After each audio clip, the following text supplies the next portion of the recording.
Everyone likes to be the master prognosticator at the beginning of the season, so after 4 weeks, does it become any easier? I'm not really sure, but we're going to give it our best effort, at least our math will give it its best effort. With the best bets, I guess you could say, a quarter of the way through the season, George Chahrouri, Eric Eager alongside. We are brought to you, as usual, by mybookie.ag. All right, we simulate the season 50,000 times. We do so at the beginning of the year.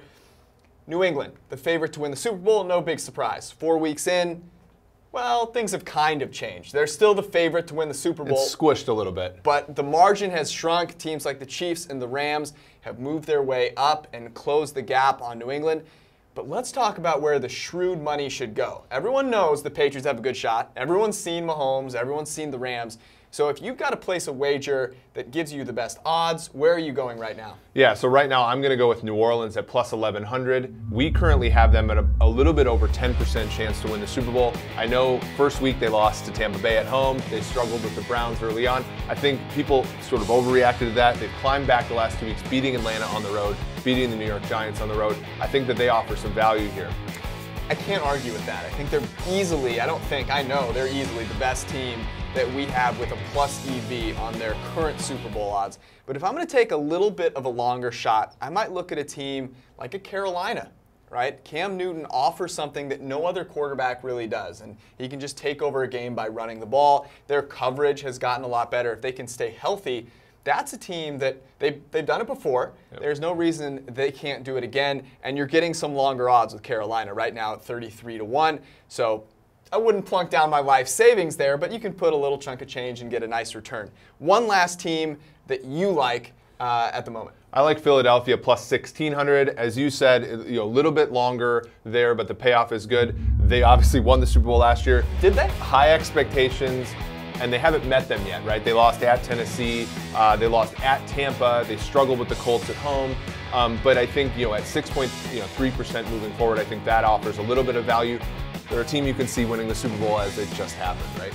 Well, with a different quarterback. They don't have that. That's true. They don't Nick have Foles anymore. Now on the bench. So we'll see if Tanya Harding comes out of the Philadelphia woodwork to make that happen. All right, before we get on to some division odds, I want to tell you a little bit more about mybookie.ag. It is the best place, the only place to go to take all the information you get at PFF and put it to good use. They have every bet type you could possibly want. They offer in-game live betting, which is essential. They have great customer service, and they make it easy to cash out. That's why we use it, and you should too. Use promo code PFF to get a $1 match on your first deposit. It's simple. PFF plus mybookie.ag. You play, you win, you get paid. All right, the Super Bowl, it's a pipe dream for most teams. Let's talk about something that has a slightly higher chance of actually happening, and that is a team winning the division.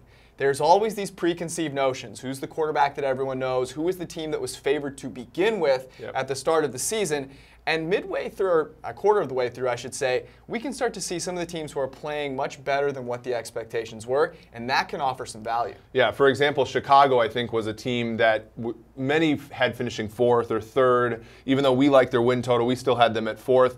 However, through 4 weeks, they're 3-1. Right, the one loss that they had was a really close one where Green Bay came from behind on them. As you said, the market's going to overreact to the fact that Minnesota or Green Bay has won this division every single year since 2011. So, but we have Chicago as the odds-on favorite to win the NFC North, and you can get them at plus 200 right now. I don't hate it.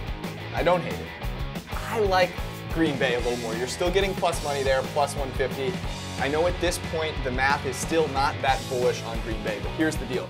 Aaron Rodgers has not been Aaron Rodgers yet, and there's still a lot of this what was Green Bay last season that is still trickling into this team. I think that coverage is, they have as high a ceiling probably as any team out there in terms of their coverage relative to where they are now, and that can really elevate a team when your quarterback play gets better and your coverage gets better. So I don't hate Chicago, but I'm taking the better quarterback if I'm still getting plus odds there. Let's move to another division, the AFC South. Kind of like the Colts to start the season.